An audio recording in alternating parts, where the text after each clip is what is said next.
just putting farmers first, our ranchers first, Mr. President, is such a huge priority and an accomplishment. It doesn't waste the taxpayers' money. Mr. President, you deserve tremendous credit for that. Many of us, the Vice President, by the way, I want to acknowledge, has played an extraordinary role in our foreign. Now, Sleepy Joe would say the unemployment rate in the great state of Ohio. No, you're in South Carolina.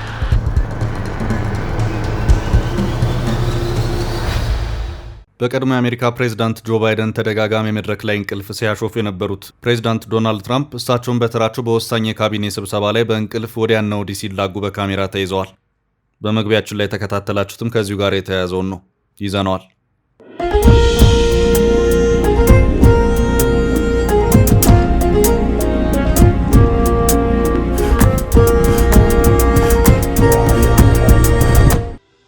የተከበራችሁ የፈታ ቤተሰቦች በእያላችሁበት ሰላምታችን ይድረሳችሁ። ከፈታ ዴሊ ለተረቡ የረፋድ መረጃ ወደ እናንተ ልናደርስ ተገኝተናል። እንደተለመደው መረጃውን በቅድሚያ በማስተዋወቅ እንጀምር። በቀይ ባህር አዲስ ኃይል እየመጣ ነው። ይሄው አዲስ ኃይል ቀጣዩን የቀጠናውን ወታደራዊ ፉክክር ከፍ ያደርገዋል የሚሉ ትንታኔዎችም እየተሰጡበት ይገኛል። ማን ነው በምን ጉዳይ የሚለውን አካተን ወደ እናንተ ለማድረስ ይዘነዋል። ትራምፕ ኤርትራን ጨምሮ ወደ አሜሪካ እንዳይገቡ ሲሉ ከባድ ውሳኔ ያስተላለፉባቸው ሀገራት ላይ ሌላ ጠንከር ያለ እርምጃ መውሰዳቸው ተሰምቷል። በፕሬዝዳንቱ ትዕዛዝ ኤርትራውያንን ጨምሮ የበርካታ ሀገራት ዜጎች ከባድ አጣብቂኝ ውስጥ ገብተዋል። ዝርዝር መረጃውን ከጥንቅራችን ይሰማሉ። በትግራይ የፌዴራሉ መንግስት የክልሎች ድጎማ በጀት ተቋረጠ የመባሉ ጉዳይ አነጋጋሪነቱ እንደቀጠለ ነው። በጉዳዩ ላይ ከቢቢሲ ጋር ቆይታ ያደረጉት የጊዜያዊ አስተዳደሩ ከፍተኛ አመራር እያነጋገረ ያለውን የበጀት መቋረጥ ጉዳይን በተመለከተ ማብራሪያዎችን ሰጥተዋል። ጥንቅራችን ይዞታል። የአሜሪካ መንግስት በቀጠናው የጸጥታ ጉዳይ ኢትዮጵያ መንግስትን መጫኑ ተሰማ። ባሳለፍነው ሳምንት አዲስ አበባ ላይ ተገኝተው ከጠቅላይ ሚኒስትር አብይና ከጦር አመራሮች ጋር የተነጋገሩት ጀነራል ዳግቪን አንደርሰን ወደ ቀጠና የመጣቸው ጉዳይ በሶማሊያ ለሚደረገው ዘመቻ የሀገራቱን አመራሮች ለመጫን ስለመሆኑ አንድ ዘገባ ተሰምቷል። የምንመለከት ይሆናል።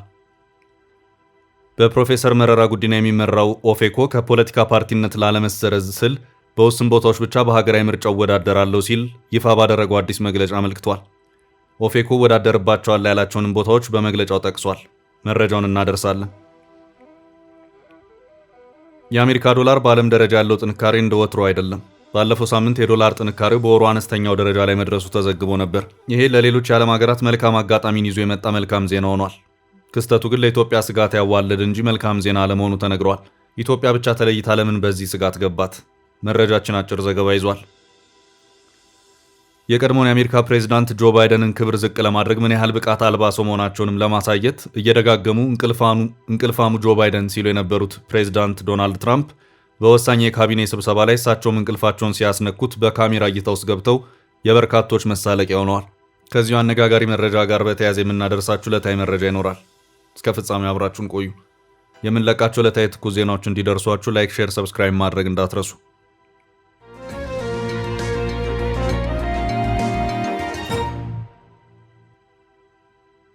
በቀይ ባህር አዲስ ኃይል መጣ። በቀይ ባህር አዲስ ኃይል እየመጣ ነው። ቀጣዩን የቀጠናውን ወታደራዊ ፉክክር ከፍ ያደርገዋል የሚሉ ትንታኔዎች እየተሰጡበትም ይገኛሉ። አሁን ሊሆን ጫፍ የደረሰውን አካሄድ ፈጽሞ አሜሪካ የምትፈልገው አይደለም። በቀይ ባህር አዲስ ኃይሉን ብቅ ያለችው ሩሲያ ናት። ሩሲያ የቀይ ባህርን ዳርቻ ለመቆናጠጥ የኃይል አሰላለፏን ያስተካከለችው በሱዳን በኩል ነው። ሩሲያ ከሱዳን ጋር መግባባት ላይ በመድረስ ከዚሁ የሱዳን ግዛት ከሆነ የባህር በር ክፍል የተወሰነውን ወስዳ የባህር በር ቤዝን ለማቋቋም እንቅስቃሴ ከጀመረች ዓመታት ተቆጥረዋል። ሆኖም በአንድ መልኩ አሜሪካ የሱዳን ባለስልጣናትን በማስፈራራቷ፣ በሌላ አቅጣጫ ደግሞ ሱዳን በእርስ በእርስ ጦርነት እንደዚሁም ሩሲያም ከዩክሬን ጋር ጦርነት ውስጥ በመግባቷ ጅምሩ ባለበት መቆም ግድ ብሎት ቆይቷል። ከሰሞኑ የወጡት አዳዲስ መረጃዎች ደግሞ ሩሲያ ከሱዳን ባለስልጣናት ጋር በድጋሚ በመነጋገር ወደ ቀይ ባህር ለመግባት ንግግር የጀመረች መሆኑን የሚያመለክት ሆነዋል። ዘኒው አረብና ሌሎችም በርካታ ሚዲያዎች እየተቀባበሉ ዘግበውታል። አሁን ባለው ሁኔታ የሩሲያ ባህር ኃይል በሱዳን የቀይ ባህሯ የወደብ ከተማ ሊገነባ ያሰበው የባህር ኃይል ሎጂስቲክስ ጣቢያን ነው። በዚህ ጉዳይ ጀነራል አብዱልፈታህ አልቡርሃን አገዛዝ ከሩሲያ ጋር ከጀመረው ግንኙነት ጋር በተያያዘ የአሜሪካ መንግስት ጥብቅ ማስጠንቀቂያ የሰጠው ቢሆንም አሁን ባለው ሁኔታ ግን ከሩሲያ የጦር መሳሪያዎች የሚያስፈልጉት በመሆኑ ማስጠንቀቂያውን ወደ ጎን በማለት ሩሲያን ማስጠጋቱን መርጦ ታይቷል። ይህም በቀይ ባህር አዲስ የኃይል ፍትጊያ እንዲፈጠር ምክንያት ይሆናል የሚሉ አስተያየቶች እየተሰጡበት ነው። ሩሲያ ፖርት ሱዳን ወደብ ላይ ባህር ኃይል ሎጂስቲክስ ጣቢያ ለመገንባት በሚያስችላት ደረጃ ላይ ከደረሰች ከጀነራል መሐመድ ሐምዳን ዳጋሎ ጋር በፍልሚያ ላይ ያለው የጀነራል አብዱልፈታህ አልቡርሃን ጦር ሩሲያ ሰራሽ የሆኑ ጦር መሳሪያዎችን የሚያገኝ ይሆናል። ጀነራል አብዱልፈታህ አልቡርሃን በሱዳን የእርስ በርስ ጦርነት ውስጥ በማናቸውም መልኩ አሸናፊ ሆኜ መውጣት አለብኝ በማለት ቆርጠው ስለተነሱ ከዚህ ውጭ የትኛውንም አካል አልሰማም ብለዋል።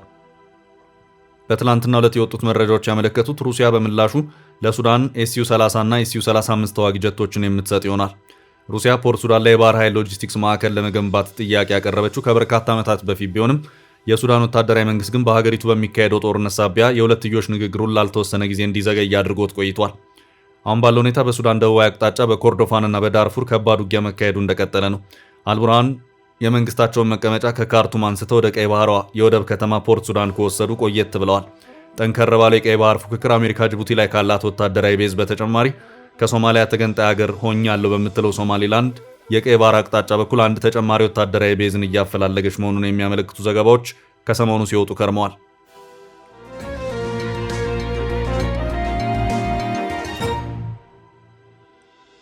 በቀጣይ መረጃ ትራምፕ እና ኤርትራ ላይ ከባድ እርምጃ ወሰዱ።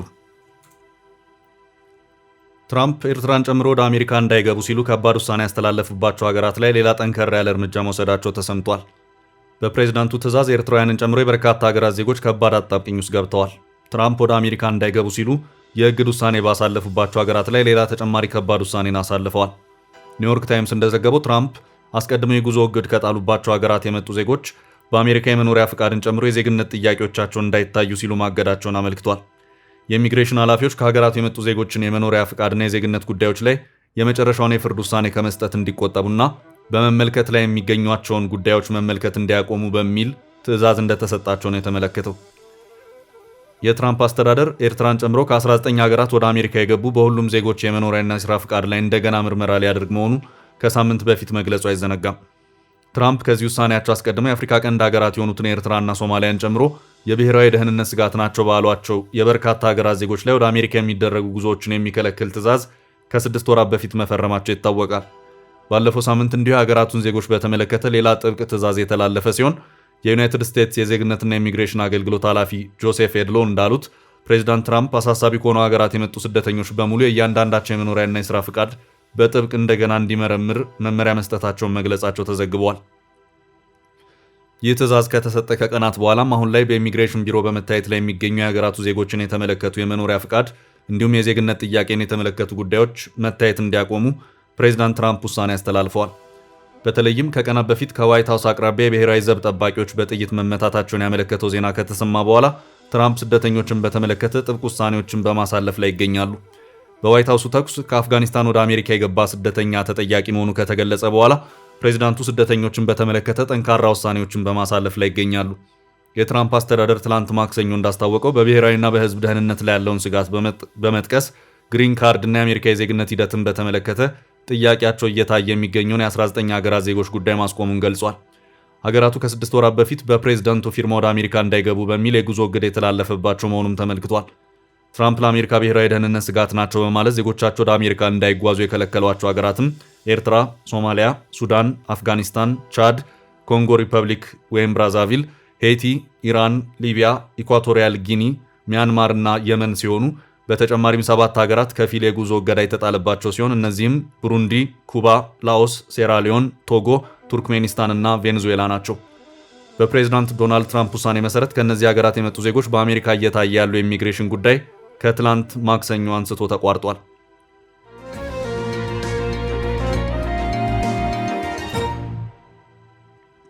በቀጣይ መረጃ የአሜሪካ ጦር የኢትዮጵያ መንግስትን እየተጫነ ነው። የአሜሪካ ጦር በቀጠናው የጸጥታ ጉዳይ የኢትዮጵያ መንግስትን መጫኑ ተሰማ። ባሳለፍነው ሳምንት አዲስ አበባ ላይ ተገኝተው ከጠቅላይ ሚኒስትር አብይና ከጦር አመራሮች ጋር የተነጋገሩት ጀነራል ዳግቪን አንደርሰን ወደ ቀጠና የመጣቸው ጉዳይ በሶማሊያ ለሚደረገው ዘመቻ የሀገራቱን አመራሮች ለመጫን ስለመሆኑ የሶማሊያ ጋርዲያን ዘገባ አመለከተ። የአሜሪካ አፍሪካ ጦር ማዕከላዊ እዝ አፍሪኮም አዛዥ የሆኑት ጀነራሉ ከኢትዮጵያ በተጨማሪ ወደ ሶማሌላንድ ፑንትላንድ አምርተው የግዛቶቹን መሪዎችና የጦር አለቆችን አናግረዋል። በሶማሌላንድ ያለውን የበርበራ ወደብ የዝግጁነት አቅም በስፍራው ተገኝተው የገመገሙ ሲሆን ፑንትላንድ ላይ ደግሞ የግዛቱን ጦር በእስላሚክ ስቴት ላይ የተቀዳጀውን ድል ታዝበዋል። ጀነራሉ ሞቃዲሾን ሳያናግሩ መመለሳቸው ግን ግርታ የፈጠረ ሆኗል። ጀነራሉ ወደ አፍሪካ ኮማንድ ስልጣን የመጡ ሰሞን በሞቃዲሾ ተገኝተው ፕሬዝዳንት ሐሰን ሼክ መሐመድ እና እንደ አፍሪካ ሰላም አስከባሪ ጦርና ኢጋድ ያሉ አካላትን አነጋግረው ነበር። በአሁኑ ግን ቪላ ሶማሊያን ከጉብኝታቸው ውጭ አድርገዋታል። እንደ ሶማሊያ ጋርዲያን ዘገባ ግን ጀነራሉ በኢትዮጵያ ሶማሊላንድ እና ፑንትላንድ የነበራቸው ቆይታ ዋነኛ ዓላማ የሀገራቱንና የግዛቱን መሪዎች ጸረ ሽብር ዘመቻ ያሏቸውን ሚና ከፍ እንዲያደርጉ ለመጫን ነው። የትራምፕ አስተዳደር ወደ ስልጣን የመጣ ሰሞን አፍሪኮምን አፍርሶ የአውሮፓ አሜሪካ ጦር እዛ አካል ለማድረግ አቅዶ የነበረ ሲሆን አልሸባብ ላይ የሚደረገውን የጸረ ሽብር ዘመቻም ለአፍሪካ የመተው አዝማሚያ አሳይቶ ነበር። አሜሪካ ለሶማሊያ ሰላም ማስከበር የምታደርገውን የፋይናንስ ድጋፍ መቀነሷ ይታወቃል። ሆኖም በወራት ልዩነቶች ዋሽንግተን ይሄ አቋሟ የተቀየረ መስሏል። አሁን ላይ ትራምፕ አስተዳደር በሶማሊያ እያደረገ ያለው ዘመቻ ከቀድሞ የአሜሪካ ፕሬዚዳንት ጆ ባይደን ዘመን በ10 እጥፍ ልቆ ተገኝቷል። ትራምፕ ተዋሉ ያሉትን ዘመቻ ከቀድሞ መንግስት በላይ አጠናክረው መቀጠላቸው እየታየ ነው። አሜሪካ በሶማሊያ አዲስ የጦርነት ዘመቻ እያደረገች መሆኑን የሚናገሩ ዘመቻውም ዘ ሻዶ ዋር ብለው ሰይመውታል። ጀነራል ዳግቪን አንደርሰን በኢትዮጵያ ሶማሌላንድና ፑንትላንድ የነበራቸው ቆይታ ሲያጠናቅቁ በሰጡት ቃል እዚህ የተገኘውበት ዋነኛው ምክንያት የጋራ ስጋቶች ስላሉብን ነው። እኔ ለዚህ ቀጠና አዲስ አይደለሁም። አሁን ላይ የስጋት ምክንያት የሆኑትን ጉዳዮች በሚገባናም አፍሪካውያን አጋሮቻችን እነዚህን ስጋቶች በተባበረ መንገድ እንዲፈቱ ለማስቻል ለመርዳት ነው ብለዋል። ጀነራሉ ትብብር ፍለጋ መጣሁኝ ቢሉም ኢትዮጵያና ሁለቱ ግዛቶች በአሜሪካ አዲስ ዘ ሻዶ ዋር ተሳትፏቸውን እንዲያሳድጉ በአልሸባብና አይኤስአይኤስ ዘመቻ ሚናቸው እንዲጨምር ለመጫን ያደረጉት ጥረት ነው ተብሏል። ኢትዮጵያ በሶማሊያ ሰላም ማስከበር ዘመቻ ግንባር ቀደም ሚና ካላቸው ሀገራት መካከል መሆኗ ይታወቃል።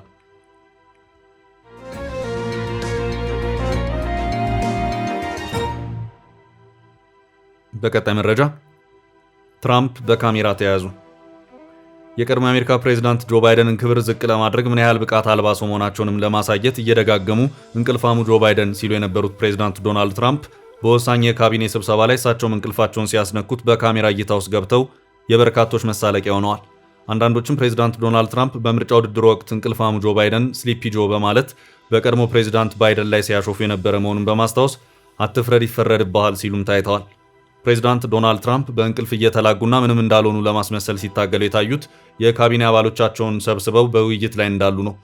ውይይቱም ስለ አሜሪካ የምስጋና ቀን፣ ስለ ዓለም አቀፉ የንግድ ጦርነትና አሜሪካንን ወረዋል ስለተባሉት የሌሎች ሀገራት ስደተኞች ነበር። የስብሰባው መሪ የነበሩት ትራምፕ ግን ካሜራ ፊት ሆነው በእንቅልፍ ከመላጋትና ከተጫጫናቸው ድንዛዜ ጋር ከመታገል ውጪ ስብሰባውን በንቃት ሊከታተሉ የቻሉበት ሁኔታ አልታየም። ነገሩ በካሜራ ሌንስ አማካኝነት ከነጩ ቤተ መንግስት በመውጣትም ይሄው ፕሬዝዳንት ዶናልድ ትራምፕ ከእንቅልፍ ጋር እየታገሉ አለው ለማለት የሚጣጣሩበት ክስተት ለዓለም ደርሷል። በአሁኑ ሰዓትም በርካቶች ይህንኑ ትራምፕ በእንቅልፍ ወዲያና ወዲህ የሚላጉበትን ተንቀሳቃሽ ምስል በመቀባበል የዕለቱ መዝናኛቸው አድርገውትም ታይተዋል። ፕሬዝዳንት ዶናልድ ትራምፕ በአሁኑ ሰዓት 79 ዓመት አዛውንት ናቸው። የአንድ ዓመት የፕሬዝደንትነት ጉዟቸውን በመጪው ጥር ወር አጋማሽ ላይ የሚያጠናቅቁ ሲሆን የፕሬዝደንትነት ዘመናቸውን ሲያጠናቅቁ የ83 ወይም የ84 አዛውንት ዕድሜ ያላቸው አዛውንት ይሆናሉ። ከዕድሜያቸው አንጻር ንቁ ሆነው የሚታዩት ትራምፕ በትላንትናው ዕለት ግን በከባድ እንቅልፍ ላለመሸነፍ ብርቱ ትግል ሲያደርጉም ታይተዋል። እሳቸውም በቀድሞ ተቀናቃኛቸው ጆ ባይደን ተደጋጋሚ መድረክ ላይ እንቅልፍ ሲያሾፉም ስለነበር አትፍረድ ይፈረድብሃልም ተብለዋል። Just putting farmers first, our ranchers first, Mr. President, is such a huge priority and an accomplishment. Doesn't waste the taxpayers' money. Mr. President, you deserve tremendous credit for that. Many of us, the Vice President, by the way, I want to acknowledge, has played an extraordinary role in our foreign. Now, Sleepy Joe would say the unemployment rate in the great state of Ohio. No, you're in South Carolina.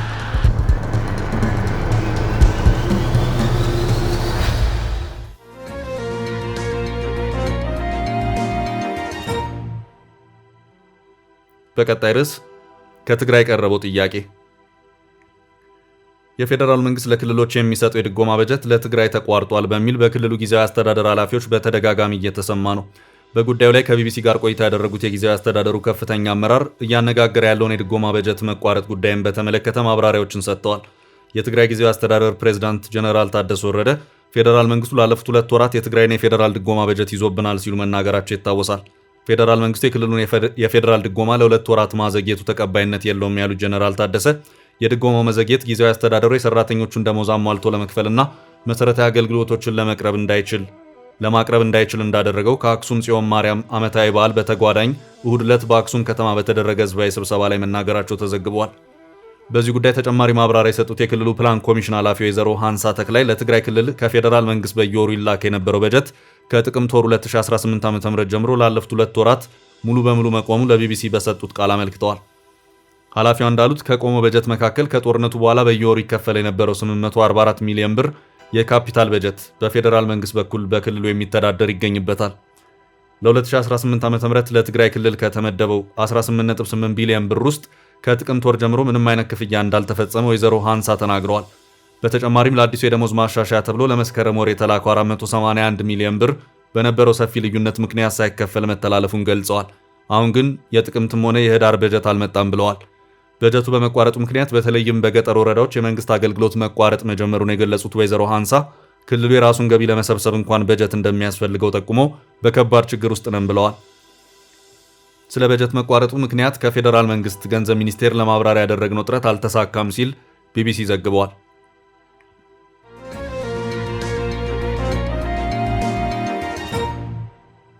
በቀጣይ ርዕስ የነመረራ ውሳኔ። በፕሮፌሰር መረራ ጉዲና የሚመራው ኦፌኮ ከፖለቲካ ፓርቲነት ላለመሰረዝ ስል በውስን ቦታዎች ብቻ በሀገራዊ ምርጫ እወዳደራለሁ ሲል ይፋ ባደረገው አዲስ መግለጫ አመልክቷል።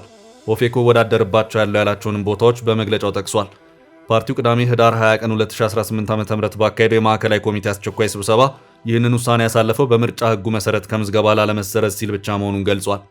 ማዕከላዊ ኮሚቴው የአባላቱን የእጩዎቹን የደጋፊዎቹንና የአጠቃላይ ህዝቡን ደህንነት እንደ ዋና መርህ ግምት ውስጥ በማስገባትና ህይወታቸውን አደጋ ላይ በሚጥልና መሰረታዊ ጉድለት ባለበት ሀገር አቀፍ ምርጫ ለመሳተፍ አስቸጋሪ ሁኔታ እንደገጠመው ገልጿል። አስቻይ ሁኔታ በሌለበት የሚካሄድ ምርጫ ሁሉም የኢትዮጵያ ህዝቦች የሚፈልጉትን ሰላምና መረጋጋትም ሆነ ዲሞክራሲያዊ አስተዳደር እንደማያመጣ ታምኗል ብሏል። ኦፌኮ በመጪው አጠቃላይ ምርጫ ምሳሌያዊና ስልታዊ ተሳትፎ የተሰኘ ስትራቴጂን በመከተል በአዲስ አበባ የምርጫ ክልሎች ላይና የደህንነት ሁኔታ በምርጫ ለመሳተፍ አስቻይ መሆኑን የስራ አስፈጻሚ ገምግሞ በሚያጸድቃቸው የምርጫ ክልሎች ብቻ እጩዎቹን እንደሚያቀርብ አሳውቋል። ምንም እንኳን ፓርቲው በምርጫው ሂደት ላይ እምነት እንደሌለው ቢገልጽም በምርጫው በከፊል ለመሳተፍ የተገደደው ህጋዊ ህልውናውን ለማስቀጠል መሆኑን ገልጿል። ኦፌኮ 6ኛውን ዙር አጠቃላይ ምርጫ ለመሳተፉ ይታወሳል። አዋጅ ቁጥር 1162/2011 እንደተሻሻለው አንድ የፖለቲካ ፓርቲ በሁለት ተከታታይ ምርጫ ወቅቶች ሳይሳተፍ የቀረ እንደሆነ ከምዝገባ ይሰረዛል ይላል። በመሆኑም ፓርቲው ከምዝገባ እንዳይሰረዝ ለማድረግ ሲል ምሳሌያዊና ስልታዊ ተሳትፎ እንደሚያደርግ ገልጿል።